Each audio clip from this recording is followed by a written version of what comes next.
Պաշտպանության նախարարությունը րոպեներ առաջ նորից հաղորդագրություն տարածեց, որ Սյունիքի մարզի ներքին հանդ բնակավայրի ուղղությամբ դարձյալ կրակոցներ են եղել եւ 2 օր առաջ վարչապետը ճեպազրույցում պնդում էր, որ Սյունիքը վտանգված չէ, պատերազմ չի լինելու։ Ես ձեր գնահատականն եմ խնդրում այս իրավիճակին եւ նաեւ երկրորդ հարցը այս օրերին շատ է քննարկվում ՀԵՑ-ը պետականացնելու մասին,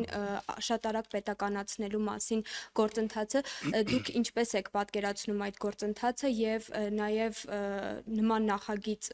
շրջանառվում է թե ոչ եւ այդ վարչապետի ասած շատ արագը ինչպես պետք է տեղի ունենա, եթե դեռ օրենքի նախագիծ չկա այդպիսի։ Ոչ միայն Հայաստանում, այլ առհասարակ միջազգային պրակտիկայում սեփականության դեմ ոտնձգությունները համարվում են ամենածանրերից եւ դա ոչ միայն այստեղ ներքաղաքական հարթության խնդիր է Սամվել Կարապետյան եւ իշխանության մակարդակում, այլ սա հետագայում Հայաստանի իմիջի եւ հատկապես ներդրումային միջավայրին հասցվող մեծագույն վնաս է, որովհետեւ յուրաքանչյուրը, սկսած ռուսական ընդհանուր կապիտալից, որը բավականին ազդեցիկ է Հայաստանում, վերջացրած առհասարակ արտասահմանյան ներդրումային այս պոտենցիալից յուրաքանչյուրը ինքը իր համար վերլուծում է, թե ինչ կարող է իր հետ տեղի ունենալ, եթե նա ինչ-որ իրավիճակում անի որևէ արտահայտություն, որը չտեղավորվի իշխանության պատկերացումների շրջանակներում։ Այսինքն ավելի վտանգավոր բան Հայաստանի Հանրապետության համար շատ քիչ կարելի է պատկերացնել տնտեսական եւ ներդրումային այդ հարվածների տեսանկյունից։ Ինքս ընթացակարգը որևէ ձևով չեմ կարողանում պատկերացնել, բայց այստեղ իրավական գործընթաց չէ, որբիզի մենք քննարկենք դրա ընթացակարգը խորհրդանով է, կառավարության որոշմամբ է, թե այլ ձևով է։ Հստակ տրվել է քաղաքական հանձնարարություն եւ այդ քաղաքական հանձնարարությունները Հայաստանում այս 7 տարին արտահայտվել են հետեւյալ ձևով. կա թիրախ եւ անկախ այն հանգամանքից, թե ով ոնց կարող է, դա իրականացնելու է։ Այստեղ օրենքի եւ սահմանության խնդիր չկա, ինչպես չկար օրինակ Սամվել Կարապետյանի նկատմամբ այդ քրեական հետապնդում ասվածի հրապարակումից հետո, ապա քաղաքական շարժառիթներով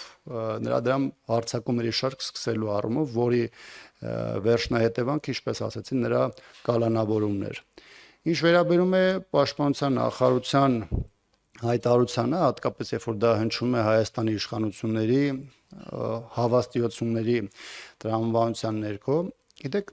այլ բան է, թե ինչ է ուզում կամ ինչ ցանկություն ունի Հայաստանի Հանրապետությունը կամ նրա իշխանությունը,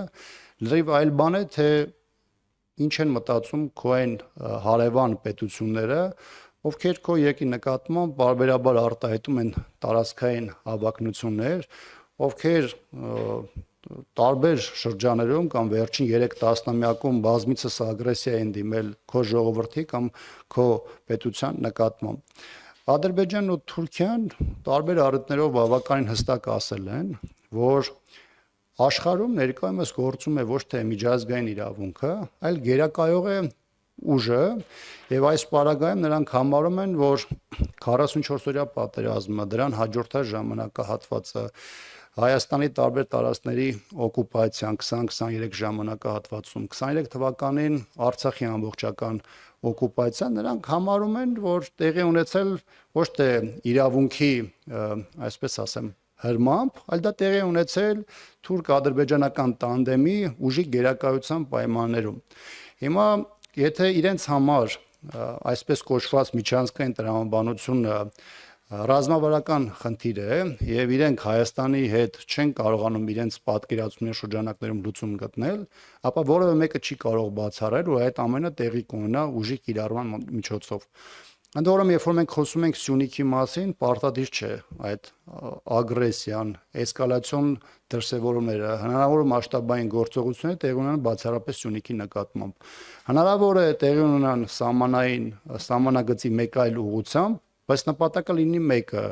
ճնշման միջոցով եւ սադրանքներ հրահրման միջոցով հասնել Հայաստանի կողմից զիջմանը։ Այնպես որ իմ համար խիստ զարմանալի է, երբ որ հայաստանյան իշխանությունները եւ հատկապես իշխանության գլխին կանգնած անձը նման հայտարարություններ անում, որովհետեւ լրագրողների մտահոգությունը, հանրության մտահոգությունը ոչ թե այն է, թե ինչ ցանկություն ունի Հայաստանի այս կամ այն իշխանությունը կամ այս կամ այն գործիչը,